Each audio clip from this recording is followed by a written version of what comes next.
ভুল আপনি করেছেন, কত অন্যায় আপনি করেছেন, কত পাপ আপনার হয়েছে, কত মিথ্যা আপনি বলেছেন, কয় ওয়াক্ত নামাজ ছেড়েছেন, কয় লাখ টাকা ঘুষ খেয়েছেন, কত যৌতুক আপনি খেয়েছেন, কত মিথ্যা আপনি বলেছেন। আপনার পাপ যত বড় হোক, যত বিশাল হোক, যত বেশি হোক, আল্লাহর দয়ার পরিসীমা তার চাইতেও বড়। আপনার পাপ, আপনার অন্যায়, আপনার জুলুমগুলো যদি হয় খালের পানির সমান, বিলের পানির সমান, আল্লাহর দয়া সাগরের পানির সমান। আপনার পাপ যদি হয় সাগরের পানির সমান, আল্লাহর দয়া মহাসাগরের পানির সমান। আপনার পাপ আর অন্যায় যদি হয় পাহাড়ের সমান, আল্লাহর দয়া আকাশের সমান। আপনার পাপ যদি হয় আকাশের সমান, আল্লাহর দয়া আরশের সমান। এজন্য আল্লাহ বললেন, ইয়া আইয়ুহাল্লাযীনা আমানু তুবু ইলাল্লাহি তাওবাতান নাসুহা। ও আমার গোলাম, তুই তোর নিজেরে যত বেশি ভালোবাসিস তার চেয়েও আমি তোরে বেশি ভালোবাসি। তোর বাবা মা তোরে যত বেশি ভালোবাসে তার চেয়েও আমাদেরকে বেশি ভালোবাসে কে? আমাদের ভুল হবে, ভুল হতে সমস্যা নাই, ভুল হওয়াই মানুষের স্বভাব, কিন্তু ভুল হওয়ার পরে ভুলের উপর অটল থাকা যাবে না। শয়তান আর মানুষের মধ্যে এই মৌলিক পার্থক্য। শয়তান ভুল করে ভুলের উপরই আছে, ঠিক কিনা? ক্ষমা চায় নাই, কিন্তু আমরা সকালে ভুল করলে দুপুরে মাপ চাই কার কাছে? 19 সালে ভুল করলে 20 সালে মাপ চাই কার কাছে? মৃত্যুর আগ পর্যন্ত আমরা ক্ষমা চাইলে ক্ষমা করে দিবে কে? সব সময় 24/7 তওবার দরজা খোলা, দুইটা সময় ছাড়া। ভালো করে মনে রাখবেন, মুখস্থ ঠোঁটস্থ যেন থাকে। দুইটার সময় তওবা কবুল হয় না, চিৎকার করে বলেন কয় সময়? এক হলো বাদাল গারগারা, গারগারানি যখন আসে, মালাকুল মাউত যখন চলে আসে, মালাকুল মাউতকে যখন দেখে ফেলবেন তখন তওবা কবুল হবে নাকি? কথা কন। ফেরাউনের নাম শুনছেন? ওরা যখন আল্লাহ লোহিত সাগরে ডুবাইয়া পানি খাওয়াইতে লাগলো, পানি খাইতে খাইতে পেটটা হয়েছে এত বড়, আর পানি খাইতে পারেন। এরপর হাত তুলে কয়, আনা মিনাল মুসলিমিন। কোরআনের আয়াত, আনা মিনাল, হাত তুলে কয় আমি মুসলমান। ফেরাউন না বলে মুসলমান, আমরা যাবো কই? কথা কও। ফেরাউন হাত তুলে কয় আনা মিনাল মুসলিমিন। আল্লাহ কয় টাইম ইজ আপ, দেরি করছস। অনেক সময় দিলাম, অনেক সুস্থ রেখেছি, ক্ষমতা দিয়েছি, দাপট দিয়েছি, তখন যদি ঘাটটা নত করে, মাথাটা নত করে একবার ক্ষমা চাইতি, ফেরাউন তোরেও ক্ষমা করে দিতাম। কিন্তু সময় শেষ হওয়ার পরে আমি মুসলমানদের অন্তর্ভুক্ত বললে কোনো লাভ হবে নাকি? আল্লাহ বলল সময় নাই, সময় শেষ। এই হলো একটা। নাম্বার 2, বা'দা তুলু'i শামসি মিন মাগরিবিহা। প্রতিদিন চাঁদোলাতে সূর্য কোন দিক দিয়ে ওঠে? কথা কয় না? পূর্ব দিকে। কিয়ামতের আগ দিয়ে সূর্যের পূর্ব দিকে উঠবে না, পশ্চিম দিক থেকে উঠবে। যেদিন প্রভাতে পশ্চিম দিক থেকে সূর্য উঠবে, ওই দিন থেকে তওবার দরজাটারে বন্ধ করে দিবে কে?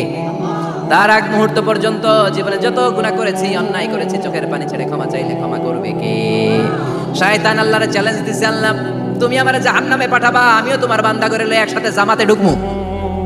একা ঢুকবো না, একা যাবো না, তোমার বান্দাদেরকে সবগুলোরে জাহান্নামী বানাইয়া তারপরে ঢুকমু। তোমারে চ্যালেঞ্জ দিলাম, একটারও জান্নাতে ঢুকাইতে পারবা? আল্লাহ কাছে আমার চ্যালেঞ্জ দিলি? আমি তো সব রাজার বড় রাজা, মহারাজা, আমারে চ্যালেঞ্জ দেশ, এত সাহস পাইলি কই? তুই আজীবন ওয়াসওয়াসা দিয়ে পাপ কাজ করাবি, একদিন তাফসীর মাহফিলে এসে আমার বান্দা ক্ষমা চাবে, আমি মাফ করে দেবো, তুই কি করবি? আজীবন অন্যায় করবে, আজীবন পাপ করবে, জুলুম করবে, একদিন চোখের পানি ছেড়ে আমার কাছে কান্নার মতো কান্না করলে আমি সব গুনাহ মাফ করে দেব। এজন্য আল্লাহ বললেন, ইয়া আইয়ুহাল্লাযীনা আমানু তুবু ইলাল্লাহি তাওবাতান নাসুহা। ভুল করেছো, তওবা করো, মাফ করবে কে? সাইয়েদনা আদম আলাইহিস সালাম ভুল করলেন, দুনিয়ায় এসে শত শত বছর কাঁদলেন, কিন্তু ক্ষমা হয় না। আল্লাহরে বললেন, আল্লাহ কি করলে ক্ষমা পাবো বলো? ফাতালাক্কা আদামু মির রাব্বিহি কালিমাতিন ফাতাবা আলাইহি। আল্লাহ বললেন, ও আদম, তোমারে কিছু কালেমা শিখাইয়া দেই, এই কালেমাগুলো দিয়ে আমার কাছে দোয়া করো, ক্ষমা করে দেব। আল্লাহ শিখাইয়া দিলেন, ও আদম, দুই হাত তুলে চোখের পানি ছেড়ে আমার কাছে পড়ো, রব্বানা, পড়েন, রব্বানা যালামনা আনফুসানা ওয়া ইল্লাম তাগফির লানা ওয়া তারহামনা লানাকুনান্না মিনাল খাসিরিন। এটা শিখাই দিয়েছিল আল্লাহ। আল্লাহ আমি জুলুম করেছি, অন্যায় করেছি, ভুল করেছি, পাপ করেছি, তুমি যদি ক্ষমা না করো, ক্ষমা করার কেউ নাই, ঠিক কি না? আমরাও পাপ করলে এই দোয়াটা পড়ার দরকার আছে না নাই? এজন্য আল্লাহ বললেন, ইয়া আইয়ুহাল্লাযীনা আমানু তুবু ইলাল্লাহি তাওবাতান নাসুহা। তওবার মতো তওবা করো, সব গুনাহ মাফ করতে পারে কে? তওবা করবেন তো? রাজি আছেন? কবে করবেন? এই মুহূর্তে তওবা করলাম, এই মুহূর্তে আল্লাহর কাছে ক্ষমা চাই, আল্লাহ জীবনের সব গুনাহ মাফ করে দাও। বিশ্বনবী বলেন, মান লাজিমাল ইস্তিগফার জাআলাল্লাহু লাহু মিন কুল্লি দিকিন মাখরাজা। সব সময় ইস্তিগফারের সাথে যে লেগে থাকবে, রব্বুল আলামিন তারে 5টা জিনিস দিবে। কয়টা? কথা কোন, আরো জোরে সবাই বলেন কয়টা? নাম্বার 1, জাআলাল্লাহু লাহু মিন কুল্লি দিকিন মাখরাজা। বিপদে পড়লে বিপদ থেকে উদ্ধার করবে কে? আমাদের তো কোনো বিপদ নাই না? আছে কত বিপদ, হ্যাঁ? রাস্তাঘাটে দুর্ঘটনা হতে পারে, যে কোনো সময় ভূমিকম্পে পড়তে পারে, বজ্রপাত পড়তে পারে না? ঠেড়া পয়রা মানুষ নাই, আছে না নাই? এই বিপদ আপদ থেকে আপনারা রক্ষা করবে কে? যদি আপনি ইস্তেগফারের সাথে আঠার মতো লেগে থাকেন। কিসের সাথে? কথা বলেন। ইস্তেগফারের সাথে লেগে থাকতে পারলে এক নাম্বার হচ্ছে বিপদে পড়লে আপনারে মুক্ত করে দিবে কে? 2 নাম্বার ওমিন কুল্লি হাম্মিন ফারাজা, যে কোনো ধরনের টেনশন, হাইপার টেনশন থেকে বাঁচায় দিবে কে? আমাদের তো টেনশন মেনশন নাই না? আছে? লাইফ নিয়ে টেনশন, বাঁচার টেনশন, মরার টেনশন, ক্যারিয়ারের টেনশন, রাস্তাঘাটে যানজট এটার টেনশন, পুলিশের দৌড়ানি, র্যাবের দৌড়ানি, বাড়ির ভাড়া, গ্যাস বিল, বিদ্যুৎ বিল, ছেলে মেয়েদের লেখাপড়া, কত টেনশন। এই সব টেনশন থেকে আপনারে মুক্ত করে দিবে কে? 3 নম্বরে ওয়ারযুকহু মিন হাইসু লা ইয়াহতাসিব, এমন জায়গা থেকে আল্লাহ আপনার রিজিকের ব্যবস্থা করবে আপনি কল্পনাই করতে পারবেন না। সুবহানাল্লাহ পড়েন। 4 নম্বরে সবসময় ইস্তেগফার যদি পড়া হয় আল্লাহর কোনো আযাব ওই বান্দার উপরে আসে না। ওমা কানাল্লাহু মুআযযিবাহুম ওয়া হুম ইস্তাগফিরুন,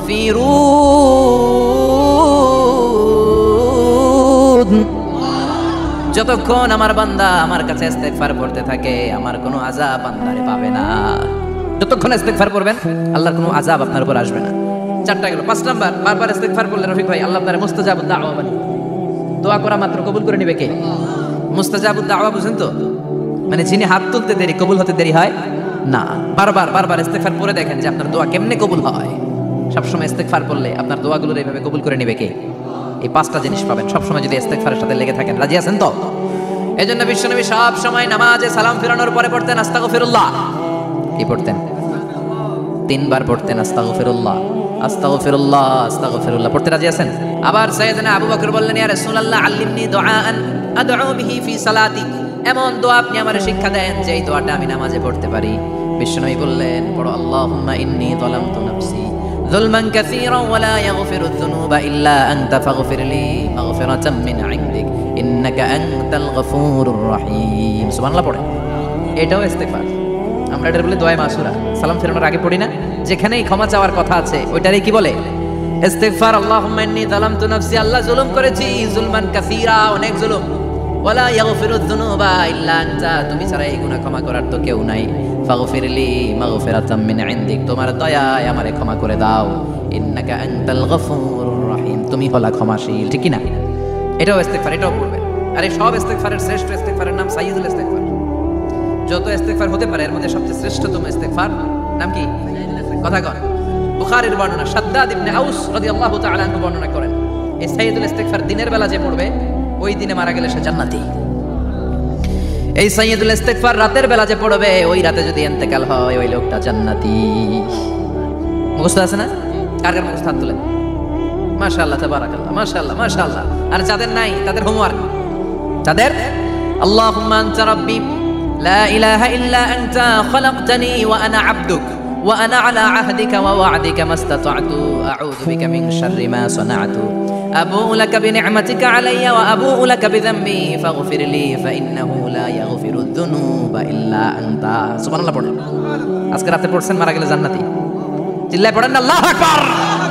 এজন্য বিশ্বনবী বলেন, আমার আগের গুনাহ মাফ, পরের গুনাহ মাফ, তারপরেও প্রতিদিন আমি 70 বার তওবা ইস্তেগফার পড়ি। আজকে থেকে পড়তে রাজি আছেন তো? বেশি বেশি ইস্তেগফার পড়া যাবে না? বিশ্বনবী সাহাবীদের নিয়ে জিকির করছেন, সাহাবারা লাফাতে খেজুর গাছের আগায়। হাদিসে আছে না এটা? বিশ্বনবী সাহাবাদেরকে নিয়ে জিকির করছেন, লাফাতে আবু বকর বিশ্বনবীর কাঁধের উপরে। আছে, হাদিসে আছে। এটা জিকির নয়। কি সুন্দর দেখেন, ইসলাম বোঝা কত সহজ। ওয়াযকুর রাব্বাকা ফি নাফসিকা তাদাররুআ ওয়া খাইফা, গোপনে জিকির করো, ভদ্রতার সাথে বিনয়ের সাথে জিকির করো। ওয়ালা তাকুম মিনাল গাফিলিন দুনাল জাহরি মিনাল কওল, চিৎকার চেঁচামেচি করে জিকির করো না। যারা চিকফাল দিয়ে হই হই হই হই করে, আছে না? হই হই হই হই হই হইয়ের ভিতরে আল্লাহর নাম আছে। হ্যাঁ, এই যে হুই হাই এই স্টাইলের যে জিকির, এটার ভিতরে আমার আল্লাহর নাম আছে। আল্লাহর নাম যদি না থাকে ওইটা জিকির হবে? কথা বলে। বিশ্বনবী বললেন, খবরদার, চিৎকার চেঁচামেচি করে লাফালাফি করে যারা জিকির করে এরা মনে করে আল্লাহ কানে শুনে না। কথা বলেন। আপনি গোপনেও আল্লাহর ডাকলে আপনার ডাকে সাড়া দিবে কে? এজন্য রাব্বুল আলামিন বলেন, ফাযকুরুনি আযকুরকুম ওয়াশকুরুলি ওয়ালা তাকফুরুন। বান্দা আমার জিকির তোমরা করো, আমিও তোমাদের জিকির করব। ঠিক কি না? আমরা যদি আল্লাহর জিকির করি আমাদের জিকির করে কে? সুবহানাল্লাহ কইবেন না? আমরা আল্লাহর জিকির করে, আল্লাহ নাকি আমাদের জিকির করে? জানো তো না কথা এটা? আবার হাদিসে কুদসিতে আল্লাহ বলেন, ফাইন যাকারানি ফি নাফসি যাকারতুহু ফি নাফসি। আমার বান্দা যদি একা একা আমার জিকির করে, আমি আমার বান্দারে একা একা স্মরণ করি। ওয়া ইন যাকারানি ফি মালাইন যাকারতুহু ফি মালাইন খায়রিম মিনহু, এরকম মহা সম্মেলন করে যদি কেউ আমি আল্লাহর জিকির করে, আমি এর চেয়ে বড় মহা সম্মেলন ফেরেশতাদেরকে নিয়ে করে আমার বান্দারে স্মরণ করি। ওয়া ইন তাকাররাবা ইলাইয়া শিবরান তাকাররাবতু ইলাইহি যিরাআন, আমার বান্দা যদি আমার দিকে এক বিঘত আসতে চায়, আমি আমার বান্দার দিকে এক হাত এগিয়ে যাই। আমার বান্দা যদি আমার দিকে এক হাত আসতে চায়, আমি আমার বান্দার দিকে দুই হাত যাই। ওয়া ইন আতানি ইয়ামশি আতাইতুহু হারওয়ালা, আমার বান্দা যদি আমার দিকে হেঁটে হেঁটে আসতে চায়, আমি আমার বান্দার দিকে দৌড়ে দৌড়ে যাই। সুবহানাল্লাহ পড়ে। এজন্য বিশ্বনবী বলেন লা ইয়াজালু লিসানুকা রাতবাম মিন যিকরিল্লাহ, আল্লাহর জিকির দিয়ে জিহ্বাটারে ভিজিয়ে রাখবা। কার কথা? চিল্লায় বলেন কার কথা? সবসময় আল্লাহর জিকির করতে রাজি আছেন তো? সবচেয়ে শ্রেষ্ঠ জিকির বিশ্বনবী বললেন আফদালু যিকরি লা ইলাহা, বানে এসেছে। বিশ্বনবী বলেন মুসা আলাইহিস সালাম আল্লাহর একটা প্রশ্ন করলেন, ইয়া রাব আল্লিমনি দুআন আদউ বিহি, আপনি আমার এমন একটা জিকির শিক্ষা দেন যে এই জিকির দিয়ে আমি শুধু আপনার জিকির করব, কেউ এই জিকির করতে পারবে না। এই জিকির জানবো শুধু আমি, আর জানবেন কথা কোন? প্রশ্ন করছে কে? হ্যাঁ, কাকে করেছে? আল্লাহ এমন একটা জিকির শিখান যেই জিকির কেউ জানে না, আমি জানবো, আর ওই জিকির দিয়ে প্রাণ ভরে আপনারে ডাকবো। আল্লাহ বললেন মুসা পড়ো লা ইলাহা ইল্লাল্লাহু মুহাম্মাদুর রাসূলুল্লাহ। মুসা আলাইহিস সালাম বললেন আল্লাহ চাইলাম কি, কইলেন কি? লা ইলাহা তো জাতীয় জিকির, এটা তো আন্তর্জাতিক জিকির, এটা জানে না এমন কেউ নাই। এমনকি হিন্দু ভাইরাও জানে। কথা কন আল্লাহ, আমি তো চাইছিলাম এক্সক্লুসিভ, আমার জন্য স্পেশাল, এর চেয়ে সুন্দর আর কেউ জানবে না। এত সুন্দর একটা জিকির আপনি দিবেন, এটা আমি ডাকবো আপনারে আর আপনি শুনবেন। আল্লাহ বললেন মুসা এর সাথে আমি আমার কাছে না। লাউ তাদাউ লা ইলাহা ইল্লাল্লাহ ফি কাফা, লা ইলাহা রে যদি মুসা এক পাল্লায় রেখে দাও, ওয়াস সামাওয়াতু সাবউ ওয়াল আরদিন, সাত আকাশ সাত জমিন যদি আরেক পাল্লায় রেখে দাও, লা ইলাহা এক পাল্লায়, সাত আকাশ সাত জমিন আরেক পাল্লায় ওজন যদি দাও, লা রাজাহাত কাফাতু লা ইলাহা ইল্লাল্লাহ, মুসা দেখবা মুহূর্তের মধ্যে লা ইলাহা ইল্লাল্লাহর পাল্লা ভারী হয়ে গেছে। সাত আকাশ সাত জমিন এক পাল্লায়, শুধু লা ইলাহা ইল্লাল্লাহ আরেক পাল্লায়, মুহূর্তে লা ইলাহার পাল্লাটারে ভারী করে দিবে কে? এটা বিপ্লবী বাণী। এজন্য আল্লাহ ডেকে বললেন গোলাম, এটা বিপ্লবী বাণী। এই কালেমার আন্দোলন যারা করে তারা আল্লাহ ছাড়া পৃথিবীর কাউরে ভয় পায় না, আর তারা চায় এই কালেমার পতাকা পৃথিবীর মধ্যে যেন পথ পথ করে উড়ে, ঠিক কিনা? বাংলার জমিনে কালেমার পতাকা উড়ুক, আমরা চাই কি চাই না? কোনো একদিন এ দেশের আকাশে কালিমার পতাকা উড়বে, সেদিন সবাই খোদাই বিধান পে দুঃখ বেদনা ভুলবে। চিৎকার করে বলে ঠিক কিনা? এই কালেমার সমাজ যদি হয়, ওই সমাজে কেউ লাঞ্ছিত হবে না, ওই সমাজে কোনো নারী নিগৃহীত হবে না, ওই সমাজের কোনো কাজের মেয়েরা ধর্ষিত হবে না, ওই সমাজে দুর্নীতি থাকবে না, ঘুষ থাকবে না, চাঁদাবাজি থাকবে না, টেন্ডারবাজি থাকবে না। সমাজটারে শান্তি দিয়ে সমৃদ্ধ করে দিবে কে? এজন্য সব সময় জিকির করতে হবে একজনের। চিল্লায় বলেন তিনি কে? শ্রেষ্ঠ জিকির হচ্ছে লা ইলাহা। করতে রাজি আছেন? সব সময় জিকিরটা করতে রাজি আছেন? এজন্য বিশ্বনবী বললেন আফদালুয যিকরি লা ইলাহা ইল্লাল্লাহ, আল্লাহর কাছে সবচাইতে প্রিয় জিকির হলো লা ইলাহা ইল্লাল্লাহ। আবার বিশ্বনবী বললেন আহাব্বুল কালামে ইলাল্লাহি আরবা, আল্লাহর কাছে সবচাইতে প্রিয় কথা হলো চারটা। কয়টা? সুবহানাল্লাহ, আলহামদুলিল্লাহ, লা ইলাহা ইল্লাল্লাহ, সুবহানাল্লাহ, লা ইলাহা ইল্লাল্লাহ, মুহাম্মাদুর রাসূলুল্লাহ। সুবহানাল্লাহ পড়েন। চারটা কথা আল্লাহর কাছে সবচেয়ে প্রিয়। একটা হচ্ছে সুবহানাল্লাহ, আরেকটা হচ্ছে আলহামদুলিল্লাহ, আরেকটা হচ্ছে লা ইলাহা ইল্লাল্লাহ, আরেকটা হচ্ছে আল্লাহু আকবার। এই যে শুরুতে তিনটা তাকবীর দিছি, এই তাকবীরটা আল্লাহর প্রিয় কথা আছে চারটায়, চারটার মধ্যে একটা আছে না নাই? আওয়াজ করে পড়েন আল্লাহু আকবার। সবচেয়ে প্রিয় আল্লাহর কাছে এই চারটা কথা। লা ইয়াদুররুকা বিআইয়িহিন্না বাদাতা, বিষ্ণু বললেন এই চারটার যেটা দিয়ে শুরু করতে মন চায় করো, কোনো সমস্যা নেই। সুবহানাল্লাহ পড়েন। এজন্য ফরজ নামাজের পরে এই তাসবিহগুলো পড়বেন। আব্দুল্লাহ ইবনে আমর ইবনে লাস তিনি বর্ণনা করেন, আমি বিশ্বনবীকে আঙ্গুলের গিরা দিয়ে এই তাসবিহগুলো পড়তে দেখেছি। রাআইতুন নাবিয়্যা সাল্লাল্লাহু আলাইহি ওয়াসাল্লাম ইয়াকিদু তাসবিহা বিয়ামিনি, আমি বিশ্বনবীর ডান হাতের আঙ্গুলের গিরায় এই তাসবিহগুলোকে পড়তে দেখেছি। পড়তে রাজি আছেন? ডান হাত তুলেন, এই আঙ্গুলের করের মধ্যে এইভাবে রাখেন, এইভাবে রেখে নামাজের পরেই সুবহানাল্লাহ আলহামদুলিল্লাহ পড়তে রাজি আছেন? সুবহানাল্লাহ 33 বার, আলহামদুলিল্লাহ 33 বার, আল্লাহু আকবার 33 বার পড়তে রাজি আছেন সবাই? আল্লাহ তুমি কবুল করো। ফরজ সালাতের পরে আমরা মুনাজাত দেওয়ার জন্য পাগল হয়ে যাই। আসসালামু আলাইকুম ওয়া রাহমাতুল্লাহ, আসসালামু আলাইকুম ওয়া রাহমাতুল্লাহ, আমিন ইয়া আরহামার রাহিমিন। আসসানা নাই, সান্দলাই মনে হয় নাই। কিন্তু বিশ্বনবী সালাম ফেরানোর পরে সর্বপ্রথম যে আওয়াজটা করতেন সেটা হচ্ছে আল্লাহু আকবার। এরপর 3 বার পড়তেন আস্তাগফিরুল্লাহ, আস্তাগফিরুল্লাহ, আস্তাগফিরুল্লাহ। এরপর আয়াতুল কুরসি একবার। কয়বার? মান ক্বারা আয়াতুল কুরসি দুবুরা কুল্লি সালাতিন মাকতুবা লাম ইয়ামনাহু মিন দুখুলিল জান্নাতি ইল্লাল মাউত। প্রত্যেক ফরজ সালাতের পরে যে একবার আয়াতুল কুরসি পড়ে তার জান্নাতে ঢোকার ক্ষেত্রে আর কোনো বাধা থাকে না, একটা জিনিস ছাড়া, সেটা হচ্ছে মরণ। লোকটা মরে না, তাই জান্নাতে যায় না, মরলেই জান্নাতে। আল্লাহু আকবার। এরপরে 33 বার সুবহানাল্লাহ, 33 বার আলহামদুলিল্লাহ, 33 বার আল্লাহু আকবার। সব শেষে মিলাবেন লা ইলাহা ইল্লাল্লাহ ওয়াহদাহু লা শারীকা লা লাহুল মুলকু ওয়া লাহুল হামদু ওয়া হুয়া আলা কুল্লি শাইইন কাদির। এরপরে পড়তেন আল্লাহুম্মা আনতাস সালাম ওয়া মিনকাস সালাম তাবারাকতা ইয়া যাল জালালি ওয়াল ইকরাম। এরপরে পড়তেন আল্লাহুম্মা লা মানিআ লিমা আ'তাইতা ওয়া লা মু'তিয়া লিমা মানা'তা ওয়া লা ইয়ানফা'ু যাল জাদ্দি মিনকাল জাদ। এরপরে পড়তেন আল্লাহুম্মা ইন্না নাসআলুকাল হুদা ওয়াত তাকা ওয়াল আফাফা ওয়াল গিনা। এরপরে পড়তেন আল্লাহুম্মা আ'ইন্না আলা যিকরিকা ওয়া শুকরিকা ওয়া হুসনি ইবাদাতিক। সুবহানাল্লাহ পড়েন। কত তাসবিহ, কত দোয়া। আমরা দোয়ার মতো দোয়া করতে জানি না, কেমন করে দোয়া করতে হয় আমাদের জানা নাই, এজন্য দোয়াও কবুল হয় না। চিল্লায় কোন ঠিক কিনা?